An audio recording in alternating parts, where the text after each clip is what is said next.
Worn down to a shadow, no one greeted any more. A Lakota chief said good morning and stayed. There was a tin cup on the windowsill. I noticed it the morning everything changed, but I don't know why I lead with that. Maybe because it was mine and I hadn't looked at it in a while. Hadn't looked at much of anything in a while that wasn't the inside of that bottle or the slant of light dying on the floor around 4 in the afternoon. The cup was rusted at the lip. Brown ring inside where the coffee had been sitting too long for too many days. I could see it from the cot, and that was about as far as my ambitions ran that October.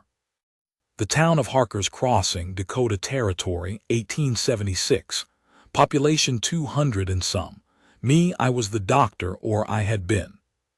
I was 48 years old and I looked 60, and I moved like 70, and I smelled, if I'm being honest, like something you'd find behind a feed barn in August.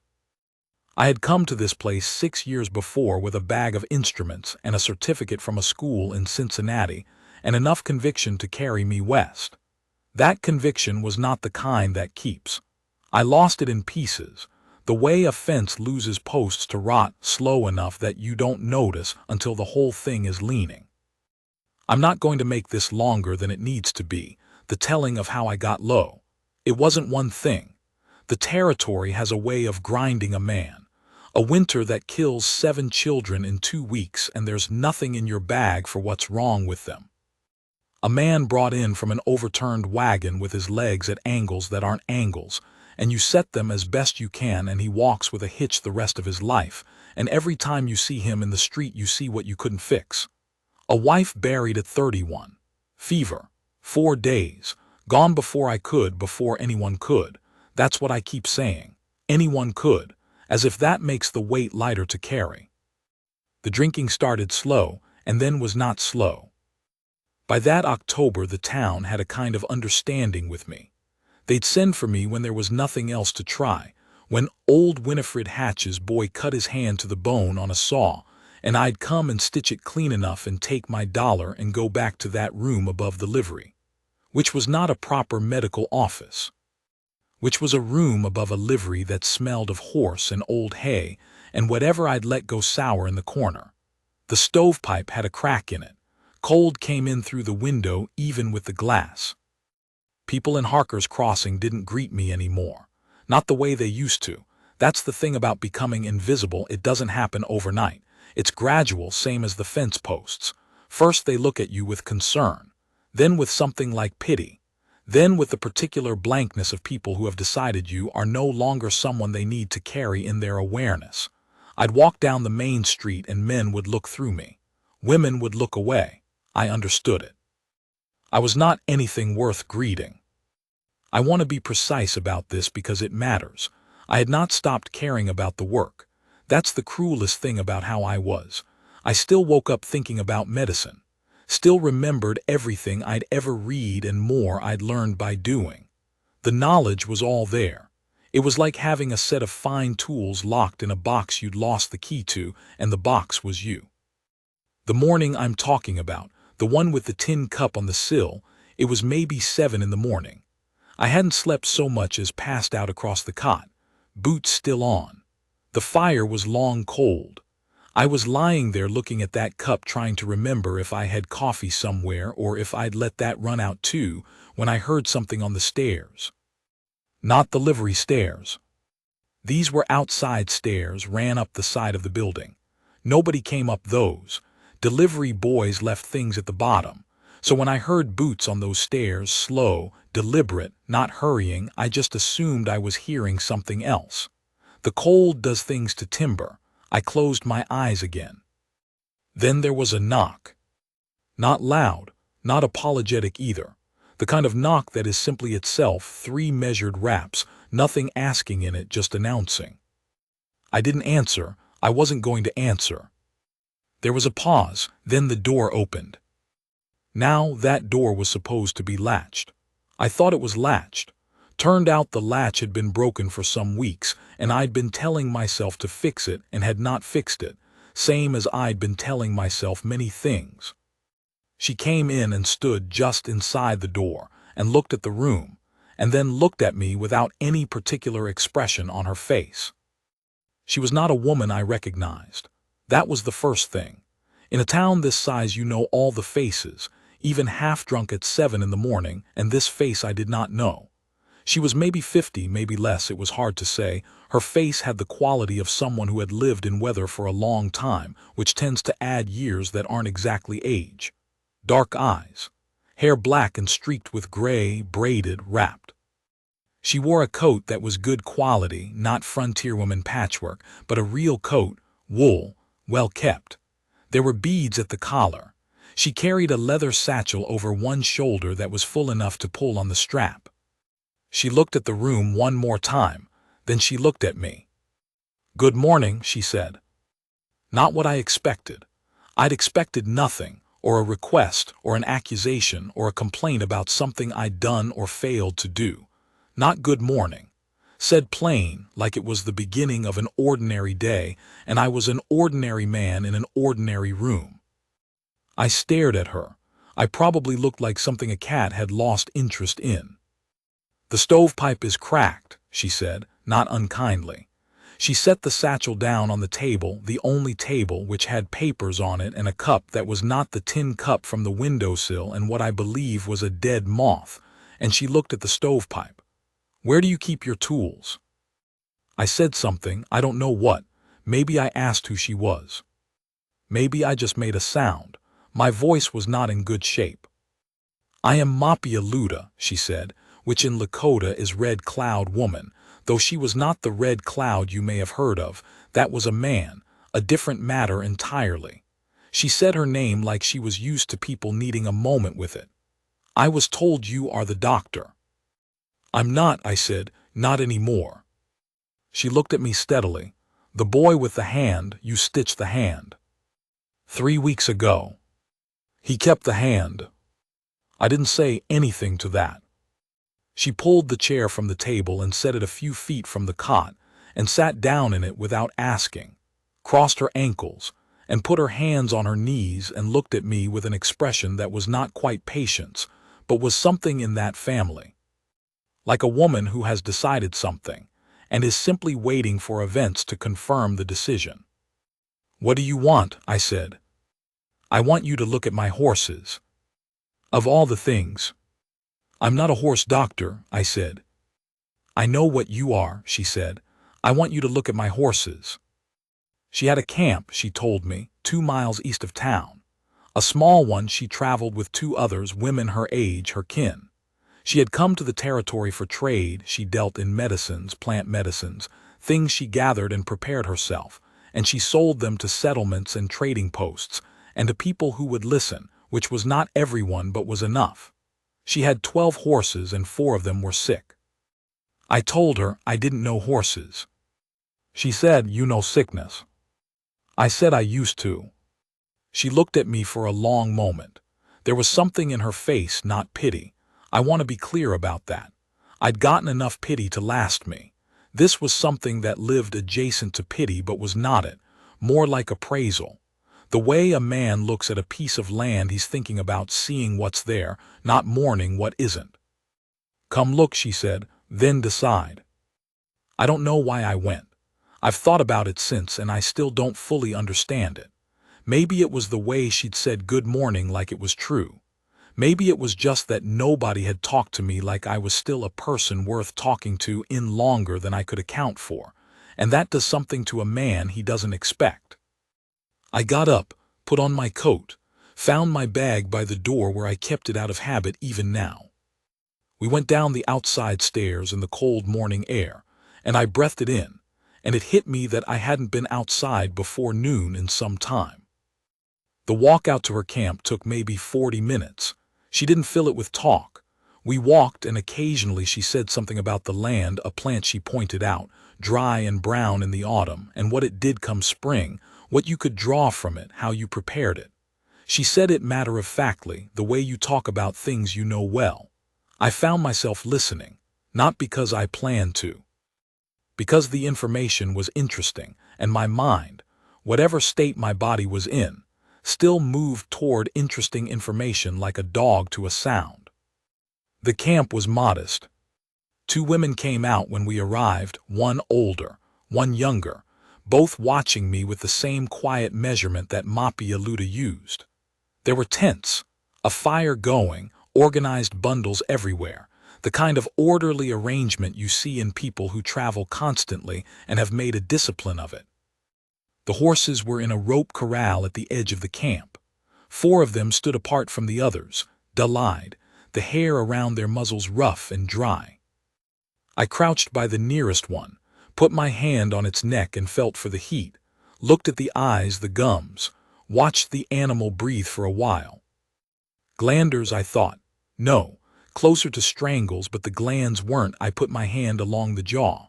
The swelling was there, softer than I'd expect. Some kind of. I stood up and turned to her. Have they been drinking from standing water, not moving water? She thought about it. 10 days ago, there was a pond east of here. That's likely it. There's a bacterium, you can't see it. It lives in water that doesn't run. The lymph nodes swell. It looks worse than it is if you catch it. I looked at the horses again. Usually. Usually, she repeated. 2 of them are past the worst. These 2, I pointed, are still in it. They need the nodes drained when they abscess. Not now, but in a day or 2, maybe 3, and they need to be kept warm and away from the others. She nodded slowly. You know what this is? I know what it looks like, I said. She was quiet for a moment, looking at the sick horses. Then she looked at me. Will you stay until it's done? I'll pay you. I almost said no out of habit. Then I thought about the room above the livery and the tin cup on the sill, and the way the light died on the floor around 4. What are you paying with? I said. She almost smiled. Not quite. Come and eat first. I ate at her fire that morning, and I cannot tell you the last time I had sat down to eat something that was not bread and dried whatever in the bottom of a bottle. She fed me a stew that had things in it I didn't recognize, rich and dark, and there was fry bread on the side that the older woman had made, and they gave me coffee that was actual coffee, not the brown water I'd been making. The 2 women watched me while I ate, not unkindly, with the same steady attention that Luda had. It is an odd thing to be watched by people who seem to actually see you, not the empty-eyed look-through of the town, not the pitying quick glance away, just looked at, like you are there and real, and that's a fact they are reckoning with. I slept in my coat by their fire that night, on a blanket they gave me, and I woke up when it was still dark and cold and lay there looking at the stars and felt something I could not name, but that I recognized, distantly, the way you recognize a song you haven't heard in years. I stayed 3 days. The 2 mares peaked on the 2nd day. The abscesses matured the way I'd expected, and I lanced them in the afternoon while the younger woman, whose name was Witchhinyan, which means woman, the younger, though she had a longer name she didn't offer me, held the animals steady with a patience that I envied. Draining went clean. I packed the wounds and showed Luda what to put on them and how often and what to watch for. By the 3rd day the horses were eating again. The dullness was out of their eyes. I'd been doing all of this without the bottle, not as a decision exactly, more as a fact of the situation. There was nothing to drink out there, and I was occupied, and the occupation kept me from needing it the way I needed it when I had nothing to do but sit and think. That's what I'd learned about drinking. For me, it was never about how the whiskey felt going down. It was about stopping the thinking. When I had something to do with my mind, the thinking organized itself and stopped chasing its own tail. On the 3rd evening, Luda sat down across the fire from me, and we were alone. The other 2 women had gone to bed, and she looked at the fire for a while and then looked at me. Where did you go? She said. I knew what she meant, not geographically. Slowly, I said, same as most things. She nodded, looked back at the fire. My husband, she said. He was a good man, a healer in our way. He went slowly too, after we lost our son. She was quiet. He went slowly and then fast at the end. I watched it and couldn't stop it. I didn't say I was sorry. Saying sorry at something like that has always seemed to me like putting a penny on top of a mountain. You do it because you don't know what else to do. I didn't know I was looking for something when I came into your room, she said. I was looking for a doctor. What you found was barely that. I found the doctor, she said, under the rest of it. I stared at the fire.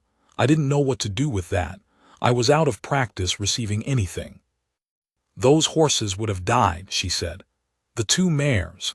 In another week they'd have been too far gone. You knew what it was. You knew how to fix it. That didn't go anywhere.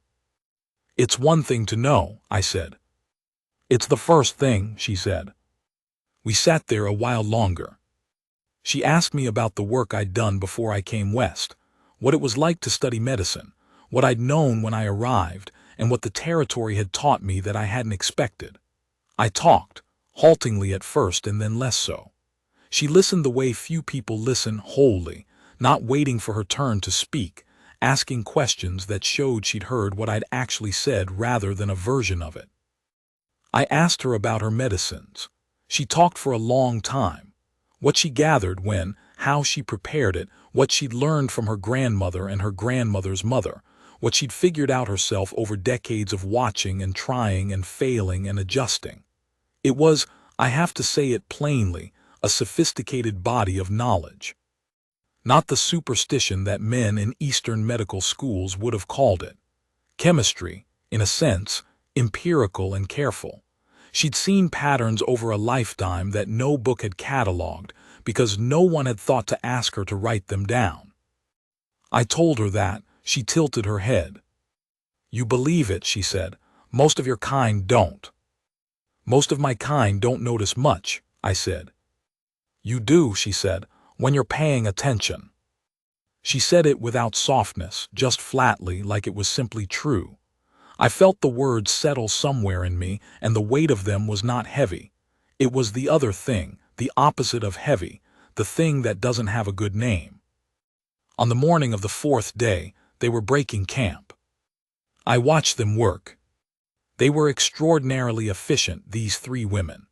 The tents folded down small, the bundles secured just so, the horses loaded with a kind of practiced choreography where nobody wasted emotion. They'd done this 10,000 times. Mapia Luda came to me, where I was standing with my bag. Come, she said. Where? Back to your room, she said. I want to see the stovepipe. It was so ordinary. Come see the stovepipe. Not you should come, not I'd like you to, just come. Like it was already decided and events were simply confirming. I walked back with her to Harker's Crossing. The other two had taken the horses a different way, a shortcut east, and it was just us on the flat, dry grass under a sky that was going gray toward winter. We got to the livery and went up the outside stairs. She looked at the room in the daylight. I was aware of it suddenly, the state of it in a way I hadn't been that first morning, the squalor of it, the dead quality. She didn't comment. She set down the satchel she'd brought and opened it, pulled out a length of tin patch folded flat, a tin snips, a small roll of sealant clay. You had this, I said. I carry it, she said. Stovepipes crack everywhere. She fixed the stovepipe. It took maybe an hour. She knew exactly what she was doing, the cut to match the curve, the clay around the joint, the way to bed the patch so it sealed in the heat. I handed her things when she asked and watched her work and said nothing because there was nothing to say. Watching someone who is good at a thing is its own complete experience. When she finished, she built a fire in the stove and we sat and let it draw, and the room filled with warmth. Clean warmth without the smoke seep that had been coming through the crack for God knows how long. She looked around the room again, now that it was warm. You could clean this, she said. I know, I said. I'm not going to do it for you, she said. I know, I said. She looked at me across the warmth of the small stove and something passed through her face, not pity. I'll say it again, not pity, something more like care that has decided not to flinch. She reached into the satchel again and took out a bundle wrapped in cloth, set it on the table. Open it later. It's for the thinking that won't stop at night, just for the first weeks. Drink it like tea, no more than a cup before bed. I looked at the bundle. What's in it? Things that help, she said. I'll write down what they are if you want. I said. She wrote them down, in her own language first and then in English. The handwriting was clean and precise. She'd learned to write from missionaries, she said, which she said without gratitude or bitterness, just as a fact of how the world had been. I looked at what she'd written. This is valerian root and 3 others, she said. The ratios matter, I've written them. She picked up the satchel and put it over her shoulder. She was leaving, I understood. She had a trading route and she was behind now, 3 days behind. I stood up. When do you come through this part of the territory again? I said. She thought about it. Spring, most likely. March or April, depending on weather. March, it was October. 5 months, maybe 6. What do I do until then? I said. It came out more plainly than I'd intended. More openly. I hadn't meant to sound like I was asking for something, but I was, I suppose. I was asking her for something without knowing quite what. She set the satchel down again. She stepped toward me, not far. The room wasn't large, and she put one hand on my face, the flat of her palm against my jaw, and she looked at me. I don't know if you know what that is, to have someone put a hand on your face and look at you. Not in a romantic way, not in a comforting way exactly. Just to be seen from that close, with that kind of steady attention, when you have not been seen in years. It is a thing that travels through you and rearranges something. You do the work, she said. You know how. Do the work and keep the stovepipe sealed and drink the tea, and I'll come back in spring, and you'll be the man I can see is still in there. She took her hand away. I said, you don't know that. I know enough, she said. She picked up the satchel again. She looked at me once more, that steady look that did not flinch. Good morning, doctor. She went out the door and down the outside stairs. I stood at the window and watched her cross the street and walk east out of town without looking back. I'm going to be honest about the winter. It was not a clean story. I didn't stop drinking the next day because a woman touched my face. It doesn't work like that. If it worked like that, there'd be no drunks in the world.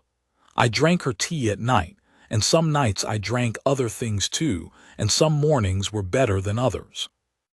There were days in November where I was as low as I'd been before she came, and there were days in December where I thought about that tin cup on the sill and understood it hadn't really been coffee I was seeing. It had been everything I'd let run dry and go to rust. But here is the thing. She had said, do the work. I had not, until then, fully understood how much I'd stopped doing the work. Not just stopped practicing, stopped thinking, stopped reading, stopped engaging with medicine at all. The books I'd brought west were under the cot and hadn't been opened in 2 years. The instruments in the bag were clean. I had kept them clean, which might have been the last professional habit I held. But the mind that used those instruments had been pointed inward for a long time, into the dark room of its own failure, and had not been looking outward. I started reading again, first just out of sleeplessness, then out of hunger. I'd read something and it would spark something else, and I'd remember something from school or from a case early in my practice, and that would lead somewhere, and suddenly it was 3 in the morning, and I was cold, but I'd been thinking about medicine for 4 hours and hadn't needed the bottle to do it. I started making notes, recording cases. Not the ones in front of me. I wasn't seeing patients yet, not regularly, but cases I remembered. Working out what I'd done right and wrong and why. Writing it out in a composition book I bought at Whitmore's dry goods store. The man at the dry goods counter, young fellow, maybe 25, looked at me when I put the composition book on the counter, and I met his eyes and he nodded. Not much, but something, and I nodded back. That was late November. By December I was seeing patients again. Not announced, not marketed, just, word got around that Holt was working. That was my name, Caleb Holt. People had stopped using it for a while or had used it without looking at me, the way you say the name of a street you walk past every day. Now a few of them started looking at me again when they said it. The first real case I handled was a woman named Greer, late 50s, who'd had a cough for 6 weeks and the apothecary had done nothing for it. I listened to her lungs for a long time. Something about the sound, a particular quality to the wet lower right lobe.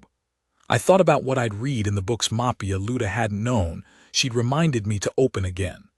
I gave Mrs. Greer something for the cough and told her to come back in a week, and she did, and the cough was better. She told her neighbor came in. It's not that I'd forgotten what it felt like to do work that meant something. I hadn't forgotten. It's that I'd stopped letting myself feel it, because feeling it meant also feeling everything I hadn't been able to fix. The boy's hand walking with a hitch, my wife's fever, all of it. And somewhere in the months of Mapia Luda's absence I started to understand, not from a book, not from any wisdom I can claim, but just from doing the work day after day, that you don't get to keep the feeling without also keeping the weight. They're the same thing. If you cut off the weight, you cut off the feeling too. And I had wanted to cut off the weight so badly that I'd cut off everything along with it. There was a morning in February where I set the composition book on the table and looked at it, maybe 12 pages of notes by then, careful and detailed, and I thought, she'll want to read this. That was the thought. She'll want to read this because the work I'd been doing cross-referenced things she'd told me about her own plant medicines, patterns I was seeing in patients that lined up with what she knew from her materials, and I thought she would find it interesting. And I found myself wanting very much to show her something that I had made that was worth her seeing. That was something new. Spring was late that year. I know because I was watching for it. She came in April, on a Tuesday in the afternoon. I was in the room above the livery, but it was different now, or I was different in it, which is mostly the same thing. The stovepipe was holding. The dead moth was long gone. There were books on the table and the composition book and a clean cup on the windowsill that had actual coffee in it, or would have when the pot finished. I heard boots on the outside stairs and I knew. There is a sound to how that woman walks, unhurried, deliberate, 3-rapped knock, and I knew. She came in and looked at the room, and then she looked at me, and for a moment she didn't say anything. "Good morning," she said, which was her way even in the afternoon, I had learned. It was not a morning greeting for her, it was something else, a declaration of starting. A way of saying, here we are and here is a beginning. "Good morning," I said. She looked at the books on the table. She looked at the composition book. She looked at me again, that long, unhurried look that had rearranged something in me 6 months ago and had been rearranging things quietly in its absence. "Can I read it?" she said, meaning the book. "I wrote it for you to read," I said, in a manner of speaking. She sat down and opened it and read it slowly, from the first page, tracing the edge of the paper with one finger. I made coffee. I set a cup beside her. I sat down on the other side of the table and looked at the window and the light and the town outside and let her read. This is a thing I want to try to say right, because it's the most important thing in the whole story and I don't want to talk around it. There are people in your life who see you truly. Most people you meet don't.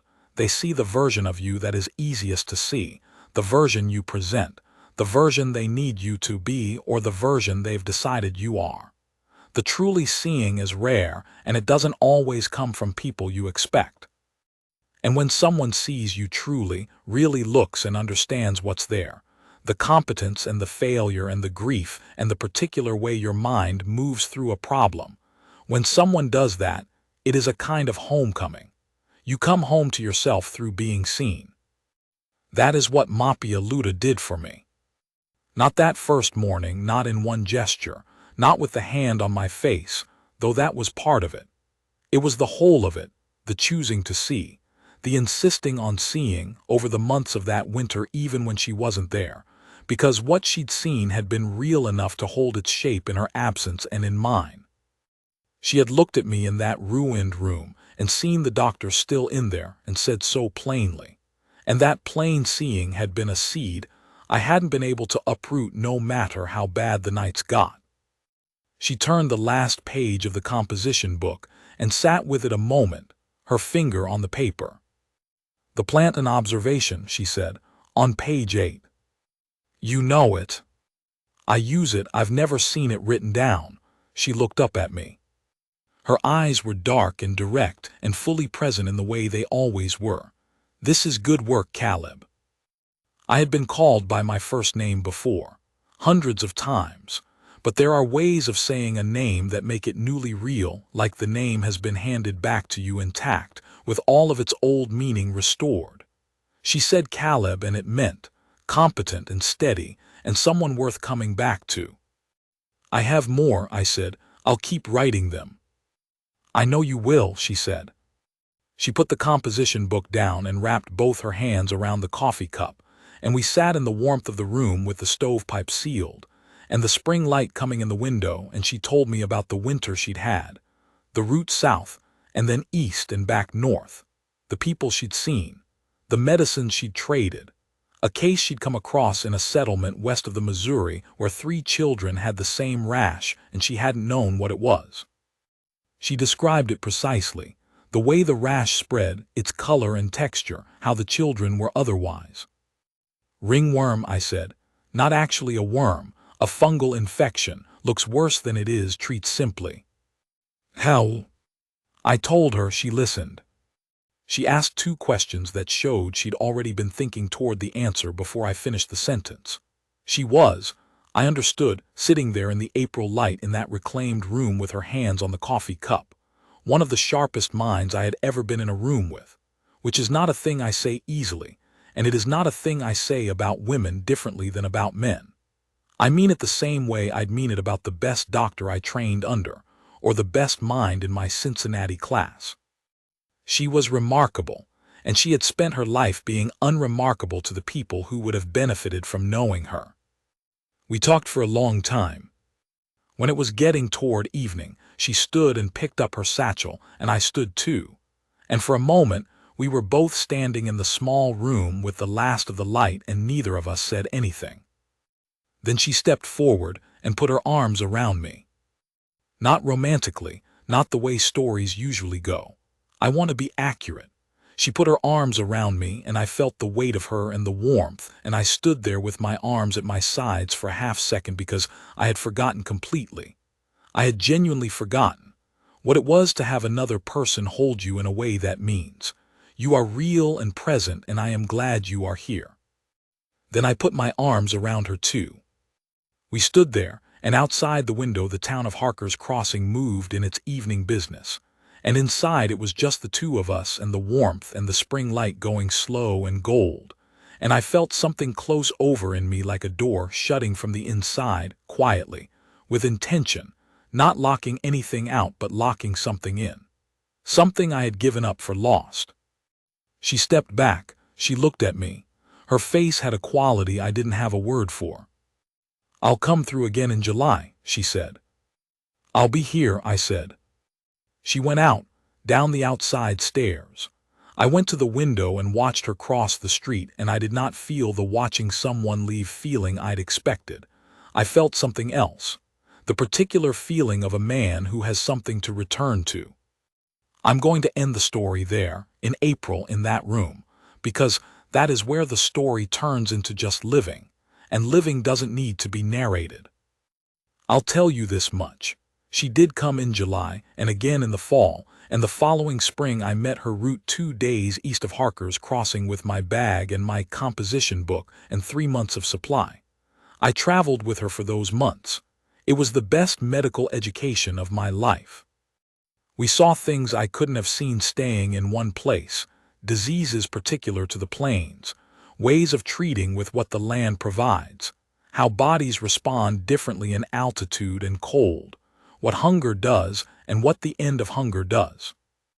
I traded what I knew for what she knew, and neither of us came out behind. The town of Harker's Crossing still used me as their doctor. I told them I would be gone 3 months of the year and they had to make do or find someone else, and they found that they preferred making do. Some things change in how a town sees a man and some things don't, and what changed was this. I stopped being the ghost above the livery. I became, again, the man with the bag, the one you sent for because he knew what to do. That is worth something. I don't mean to make it small by saying it plainly. A man who has been invisible long enough, who has become accustomed to moving through a world that has decided not to see him. When that man comes back to being visible, it is not a small thing. It is enormous. It is the difference between living and not. And if you ask me what did it, I'll tell you the same thing I've been saying since the beginning. A woman walked through an unlatched door on a cold October morning and said good morning like she meant it, like I was a man worth greeting. And then she stayed. The tin cup is still on the windowsill. I've kept it there. I don't know why. Maybe because some things are worth remembering in the original, the rusted lip, the brown ring inside, the particular sadness of something that had been useful and been let go. Some mornings I fill it with coffee and take it to the window and look out at the crossing in the early light.